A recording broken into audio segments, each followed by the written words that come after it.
Hey everyone, thanks for being here today for our talk. It's great to be starting off the day. So my name's Joe and I'm here with my friend Prateek, and we're here today to talk about rethinking UI imperative to declarative.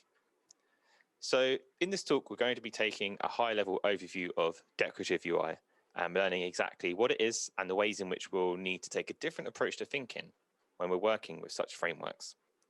But before we get started, we'd love to take a look at how things currently are and put things into a bit of perspective.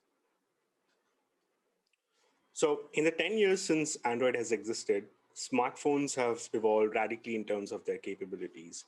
These capabilities have unlocked a lot of advanced and sophisticated use cases that we could not have thought of just a few years ago. So with these capabilities, apps can do a lot more, and users' expectations from their apps have also increased. But when you look at the timeline of developer-centric announcements over the past decade, we've had quite a few significant changes that have influenced the way in which we build our apps today, Kotlin being one of the major ones.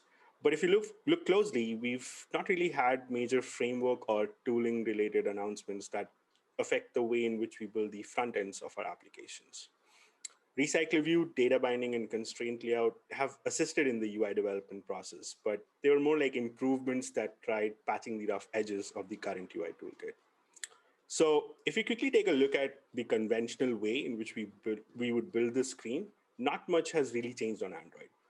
You'll start by creating a fragment layout that houses the recycler view. Then we'd create a separate list item definition for our list items. And then we'll finally wire everything together in code using the adapter in our fragment. So I sort of overly simplified the process by just using file names. But if you look at the amount of code one has to write to scaffold something rather straightforward, which in this case is just the fragment, we're writing a lot of code. And turns out that this is not an Android-specific problem.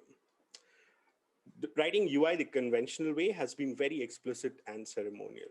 In this case, all I wanted to do was show a hello world text on the screen, and we needed about 20 lines to achieve it. So even if I eliminate the ceremonial pieces here and look at the relevant bits, it's still a lot of explicit step-by-step drawing instructions. It gets worse on iOS. And while it's uncommon for us to work with the storyboard's XML file directly, you might come across something like this when reviewing a PR. So if you ever need to reference the backing code, you'll see how difficult it is to understand. And with more complex layouts, this file gets even more unmanageable. So in this obscure mess, we just had 2 lines, which was relevant to our intent. Writing UI code is also vaguely opinionated. So if you look at this screen, it can be built as a fragment with the usual view groups and widgets. But if you want to avoid the lifecycle hell, you can also build this out as a custom view entirely. So essentially, there's no clear indication around best practices. And if you want to come back to the screen and change the code structure, it will essentially turn into a rewrite. The same goes for iOS. You can build the screen using storyboards with the interface builder or build it out programmatically. Whichever way you choose, if it's difficult, if not completely impossible, to come back later and switch the implementation out. Writing UI code is also forcefully separated by language. On Android, you write your layouts in XML with any backing styles and theming, which go into a separate styles file. The layout is then inflated in your activity or fragment, which is written in Kotlin, and then your UI is hydrated with data that comes from your view model or presentation layer, which is also in Kotlin. So there's a lot of context switch involved. And if you've done Android for a while, you might have been conditioned into getting used to it. But for someone who's really starting out, this is very confusing.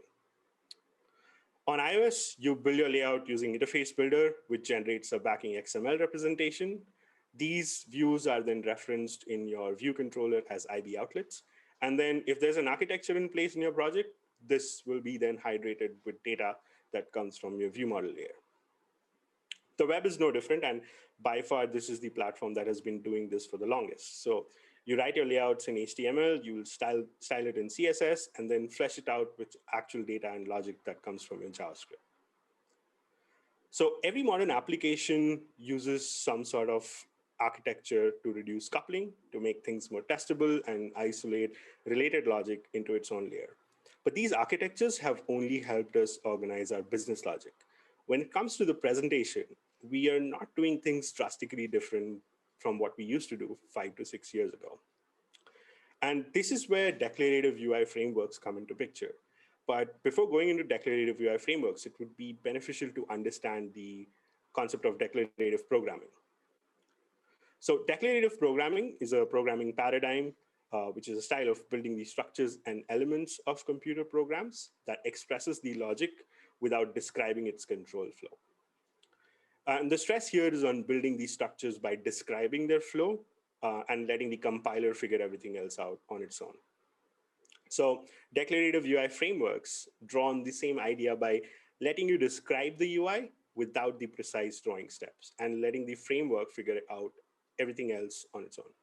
So the three popular native declarative UI frameworks in use today are SwiftUI, React, and Jetpack Compose, which is not out yet, but should hit stability sometime next year.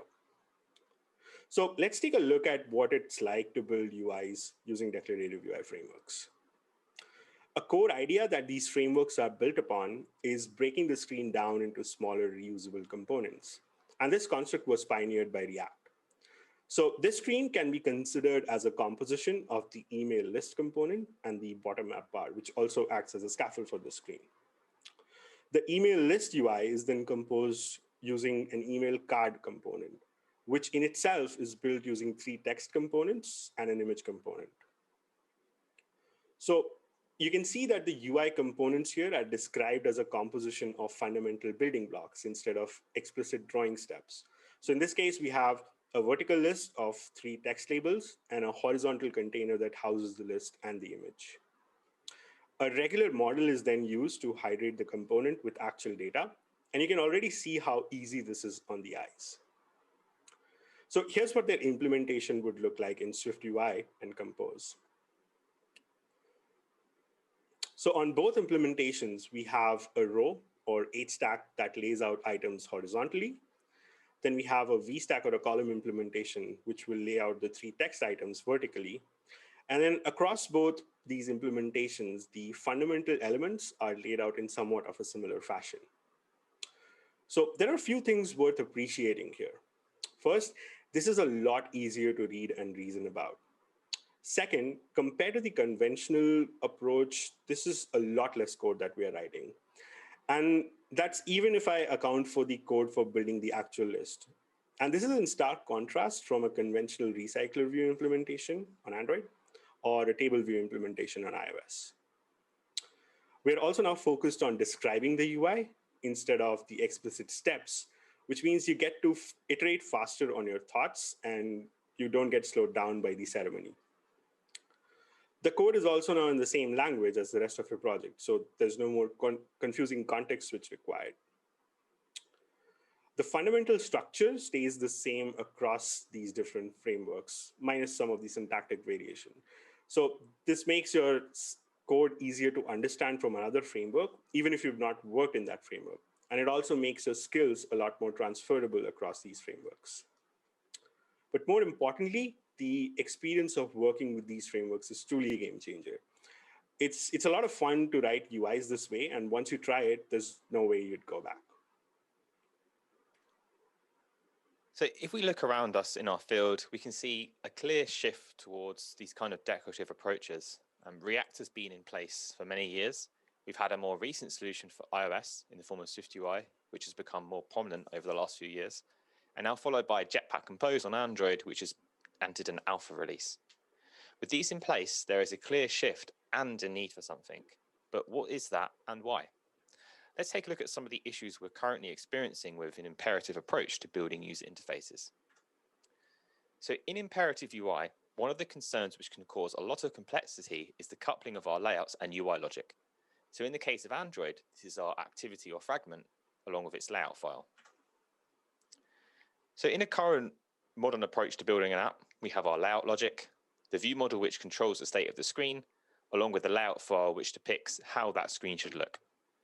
The class which controls the logic of our screen will trigger actions in the view model to control its state, and the view model will pass back its state to trigger certain aspects of that screen.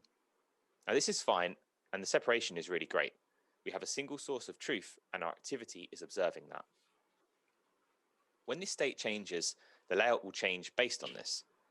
The problem here is that we are now coupled to a completely different concern and often a different language, which in the case of Android can be XML.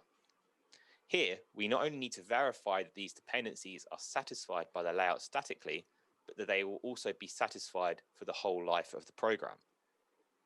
And here we are telling our UI what it should be doing. We are not actually defining the UI in our app, and this is where the issue is. So rather than just defining the UI at the point of where the state is being observed, we take the result and then tell something else what it should be doing, thus increasing the concerns that are being communicated with. And this also increases the scope of change.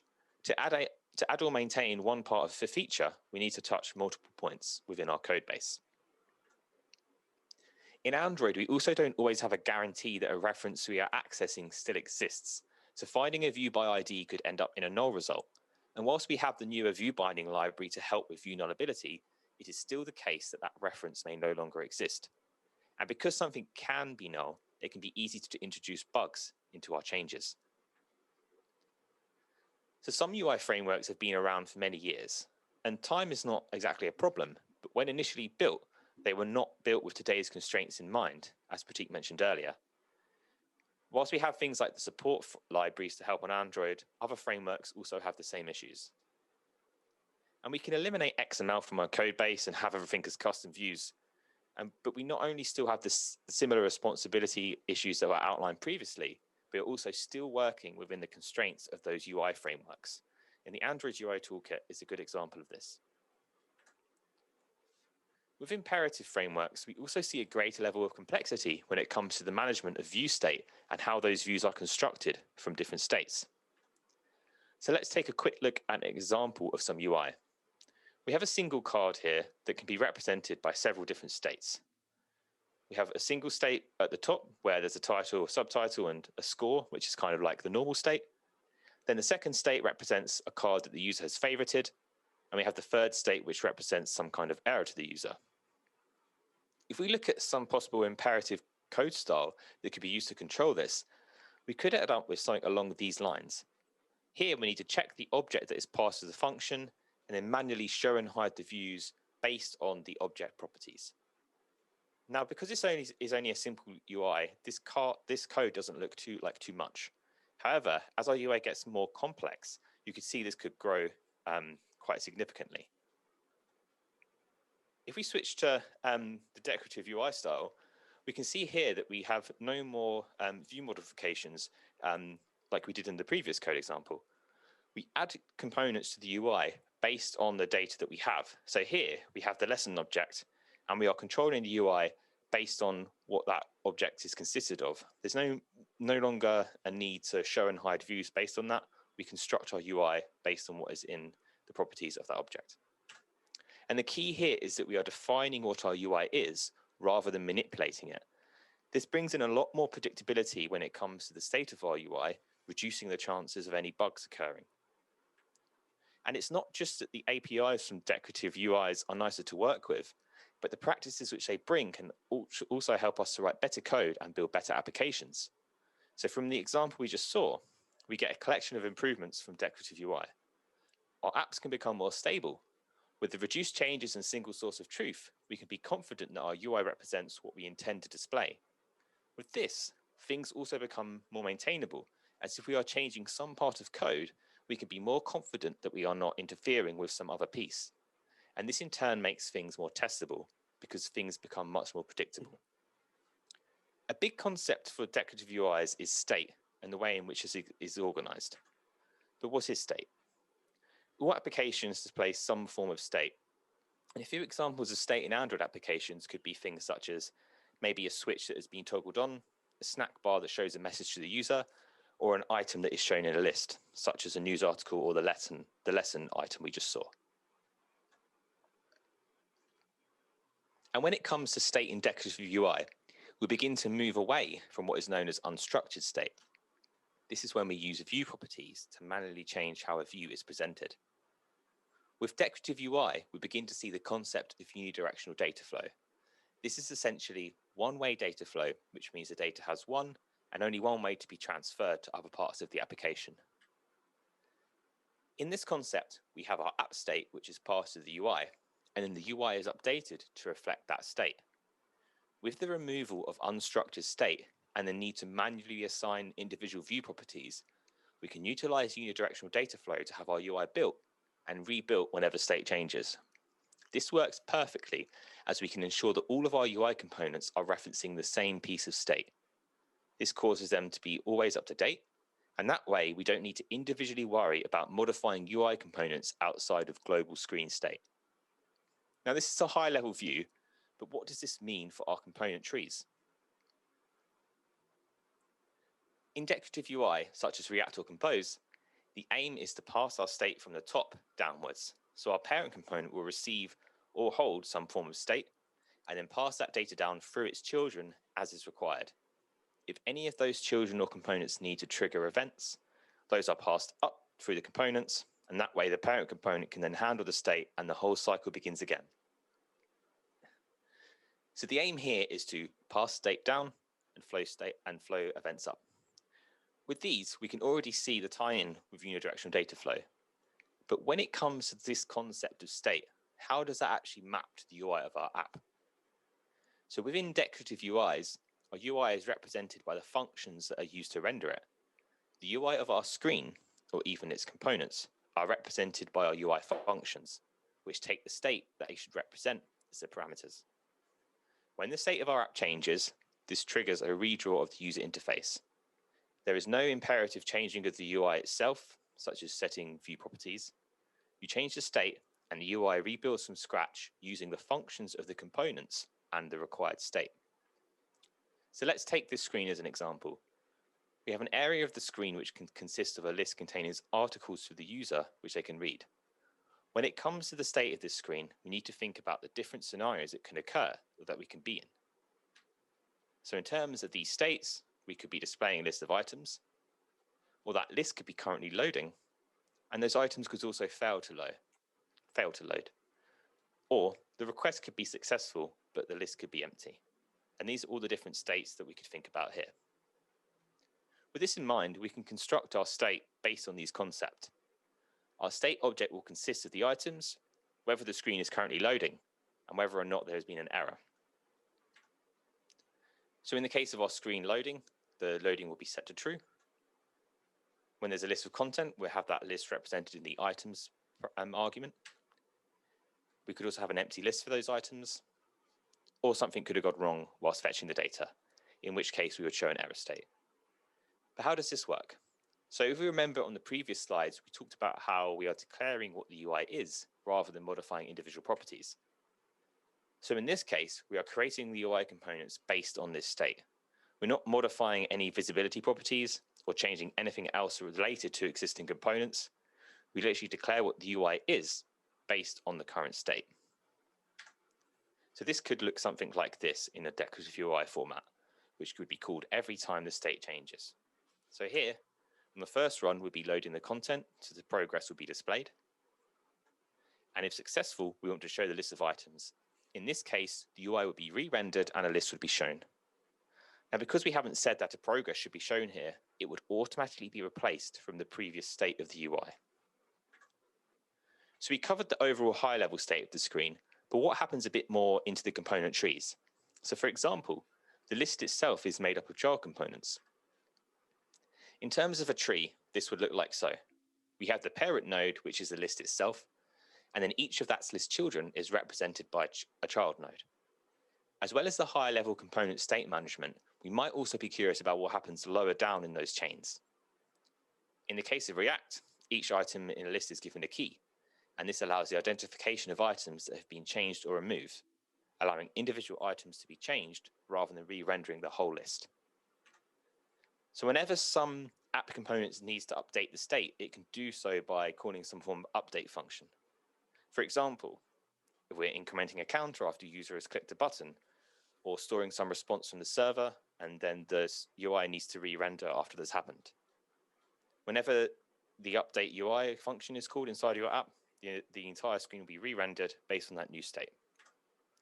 So for example, it might be the case that one of the titles on our news items changes. In this case, we want to update that first child only because it doesn't make sense to re-render the whole list. So here, a node within that list item has changed. In this case, the compiler will detect this, know that that child with a specific ID or position has changed, and only update that child component. It could also be the case that we add another item to that list of news articles. And here, a child node will be added to our parent node, and again, the compiler would be able to identify that a new item has been added and render the update based on that. Finally, we may also want to remove an item from the list. So as previously, the compiler would know that a specific item has been removed, re-rendering only the parent to the UI that has been affected by that change.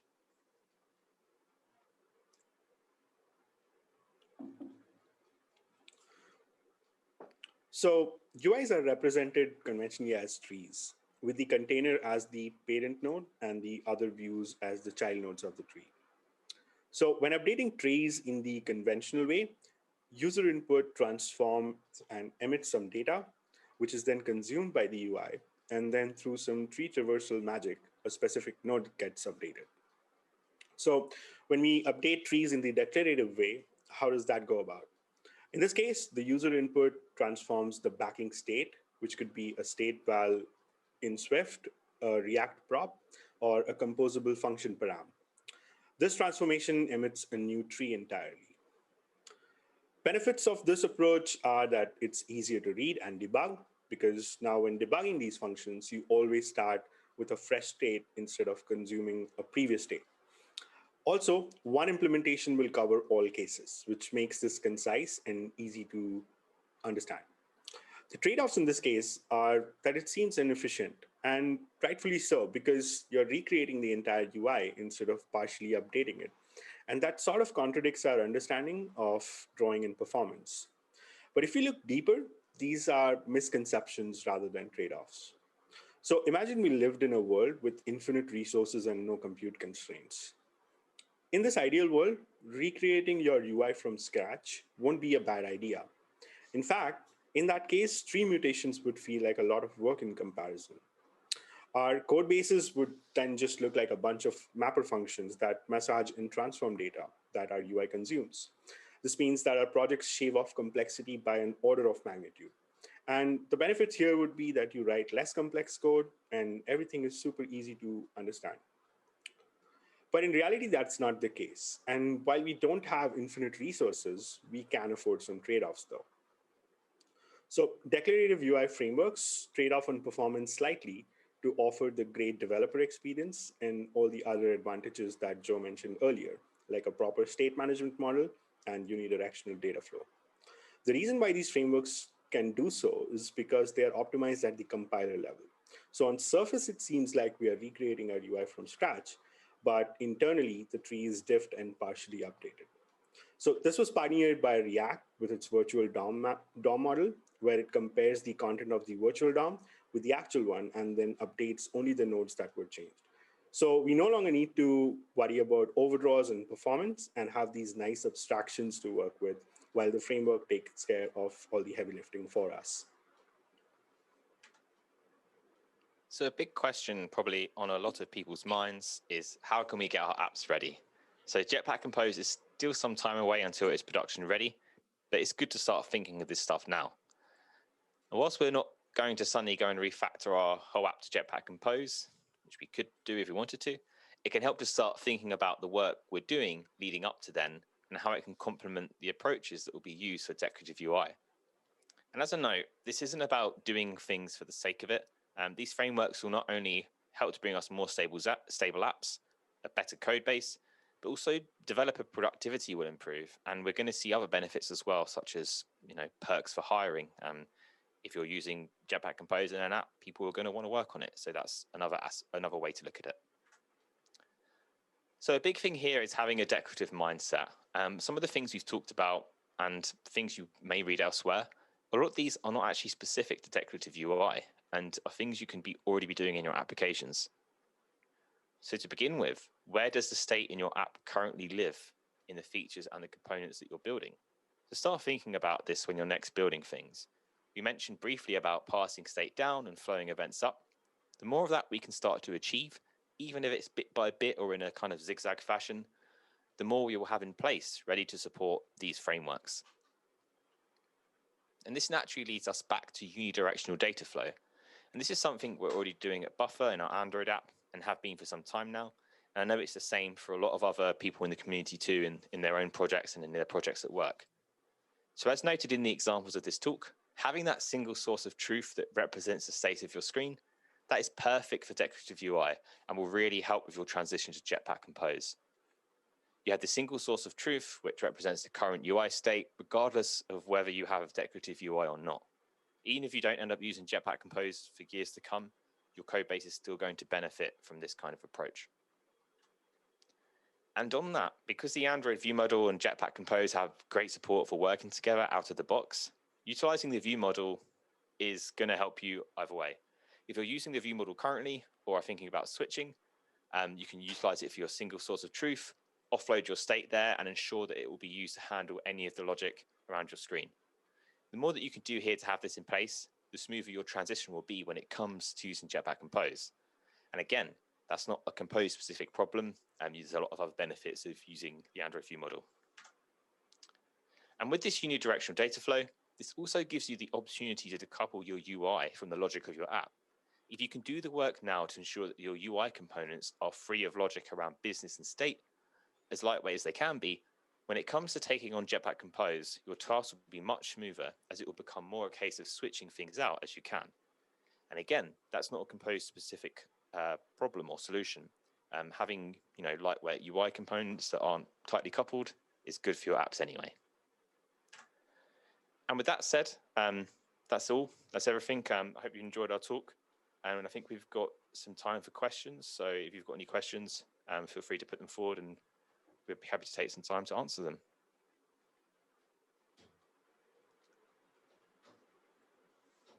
Cool.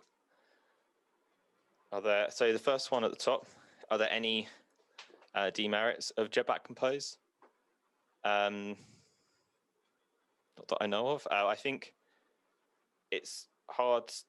I would say it's hard to tell at the moment because I know there's been some questions around like build times and stuff, but the kind of apps and sample apps that it's being used in are so small and they're not like overly complex. It's hard to tell whether there would be any concerns around that. I think as we start to see it being used more widely, some of those things might surface. Other than that, I think it's just a shift of mindset. Like whilst our talk touched on all the things about, how do all the good things about Declarative UI, for example, that still comes at a cost of shift of mindset and productivity. Like it's going to take some time to learn how to do the things we know how to do quickly now, for example.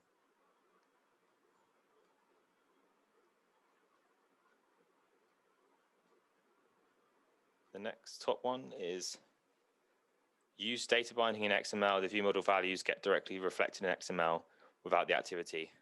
What is the difference between Jetpack Compose and data binding?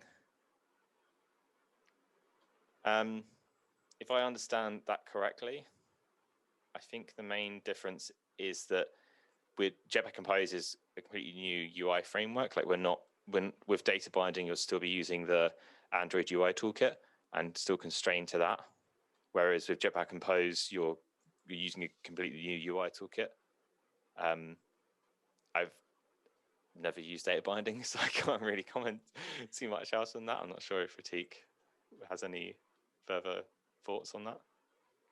Yeah, no, it's pretty much the same. Yeah, so data binding still uses the current UI toolkit, and so your XML, when the code is generated for it, it's still using the views and conventional view groups that we have right now. So Compose is like a total replacement for the current UI toolkit.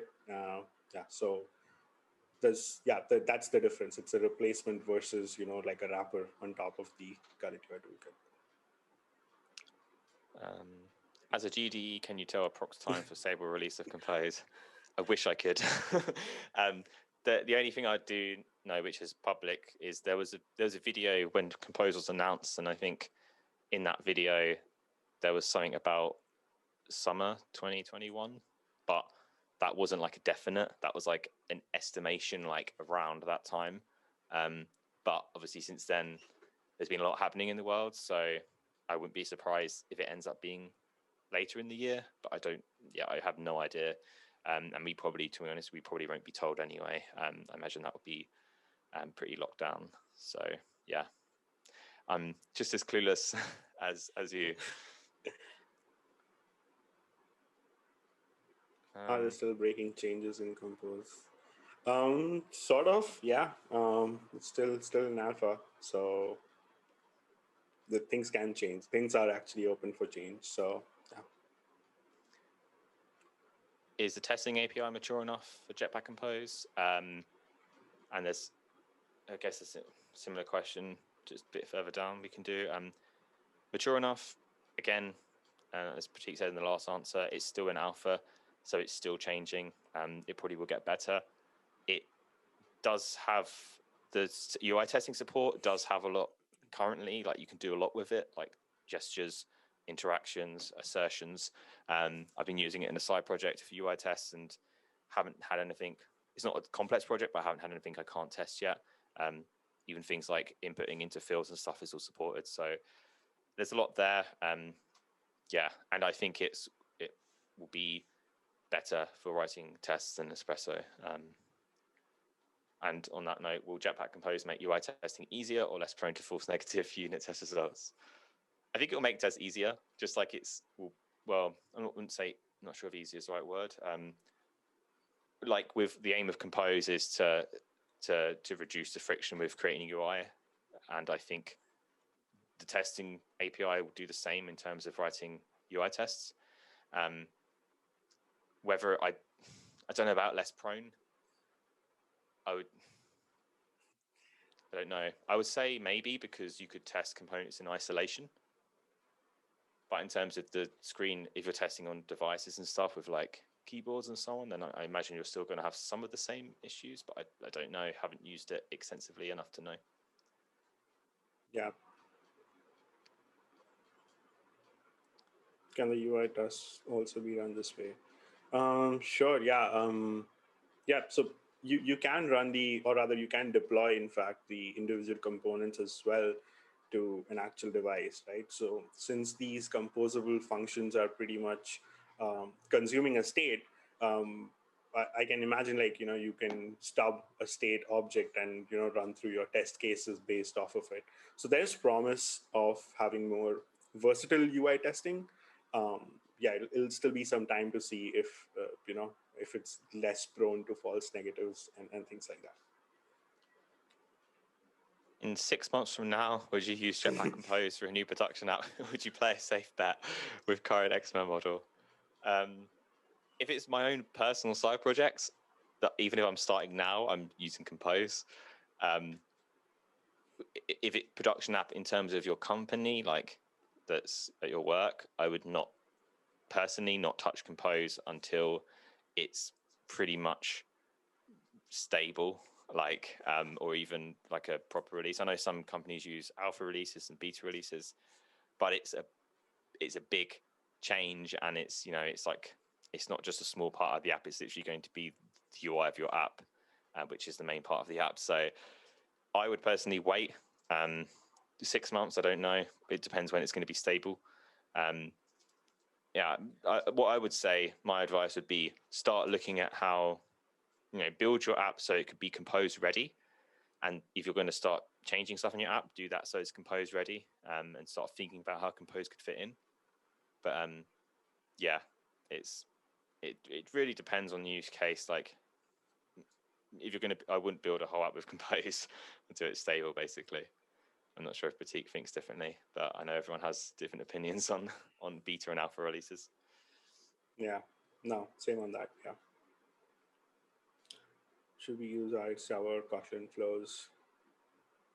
I think the Jetpack set of libraries are, again, how do I put it, versatile enough that they accept like a lot of different stream sources. So Kotlin flows definitely play nicer now because once it's like the part of the standard language framework itself. And then with the recent announcements around state flows and shared flow, it's just going to make describing your states using these constructs far more straightforward versus something like RxJava. So, I mean, it can work with both, but I assume that it will be much more straightforward and easy to get started off with flows, and that's just coming from a personal experience. Yeah. How about accessibility? Should we start worrying about keeping content description as state? I haven't looked too much into accessibility support yet. I know there is some stuff out of the box, like, for example, being able to tag composables. So if you have an image or any kind of composable, like you can tag it via a modifier. I think that's still supported. And then you can also reference those tags in your tests. So I know that a lot of the node system that Compose uses under the hood is like, someone was saying that it's like pretty much built for accessibility because of the tagging system and the way things are referenced. But yeah, I don't know if accessibility support will be complete by stable. I'd be interested to see, or if there's any blog posts on that. But yeah, I think there will be, like, at least for content descriptions and stuff, like even using the tags and stuff, that'll be fine. But keeping it as state, it depends what you're doing. Like if you've got a static layout, like if you've got a composables defined and you're not building stuff dynamically, then that shouldn't need to be state. You should, well, I guess it will come back. Like if you've got a static layout, that would be defined at the point the composable was defined anyway. So you wouldn't need to keep that as state technically. But if you're building stuff dynamically based on like responses and so on, then that would need to be part of the state.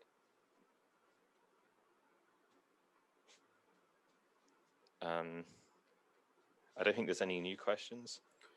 Yep.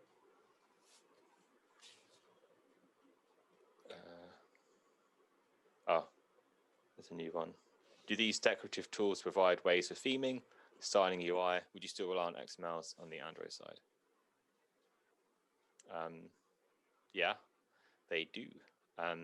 There is what's it called? A composable called Material Theme that allows you to provide a collection of colors, typography, and shapes that allow you to essentially create a material theme for your composable application, which is really cool. And I don't know if this is out of the box yet or if it's a part of Chris Baines's Componist library, but there is support for migrating from an existing application theme to a composed theme. So you can kind of just wrap your application theme in the composable and get support, like migrate straight over essentially.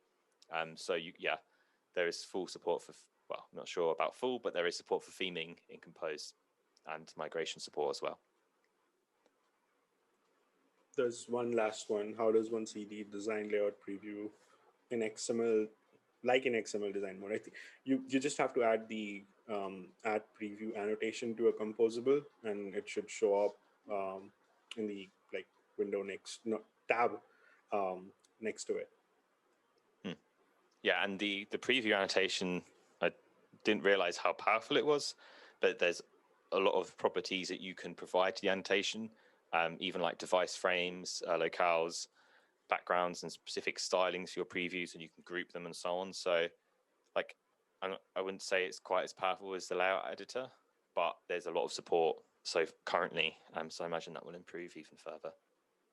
Yeah, they are planning on building an equivalent of the layout. No, not the layout inspector. The view layout bounds option in the developer settings. So that should help debug things a bit more. But nice. Yeah, it's quite versatile. Compose has been in alpha. This is the one we've already gone through. Yeah. Oh yeah. Oh, actually, I think there's a similar one, but yeah, this is pretty much the same. That's still a blocker for some people who adopt it. Yeah, I wouldn't think about adopting it just yet. Like as I said to the previous one, maybe I would say start thinking about how you can adjust adapt your application to Compose, like single source of truth, decoupling your UI and so on. Like we can start doing all that stuff now and thinking about how Compose fits into our app. But yeah, in terms of adopting it, that probably won't happen for a while anyway. Do we still think we could continue to use activity fragments along with all of the compose?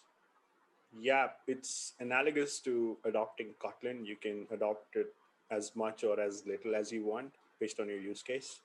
So yeah, it's completely compatible with the current UI toolkit. So there shouldn't be any issues as such.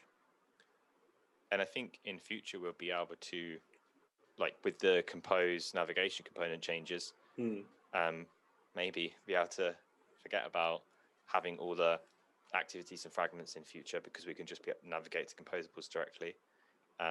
Be interested to see what people do with that, or what the guidelines will be. Just compose use coroutines internally. I don't know. Yeah, I don't know. Maybe. I mean, it's Kotlin first, so we can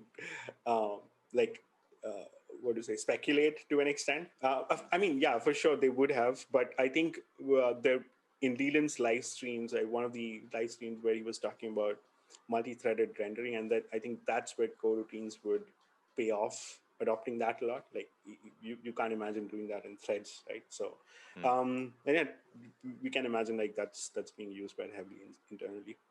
Yeah, if it's doing asynchronous stuff, more likely to be that than async tasks. Yeah. Cool. I think that looks like it. That's it for the questions. Yep. Cool. Well, yeah, thanks again for... Oh, there's one more. Should we migrate our existing architecture to Redux, or something to be better prepared for Compose? It depends. Like that again, it depends. It depends on the project. Like Redux can work for some projects, but even as long as you've got a single source of truth, even if you're using MVVM, MVP, if you've got a single source of truth that's coming from some source, like a state object, then you can build your UI off that state. Then that's enough. You don't. I wouldn't say you have to use Redux. If you want to use Redux, that's fine. But yeah, as long as you have a state object or some of single source of truth, then that isn't. I think that would be enough to prepare for Compose.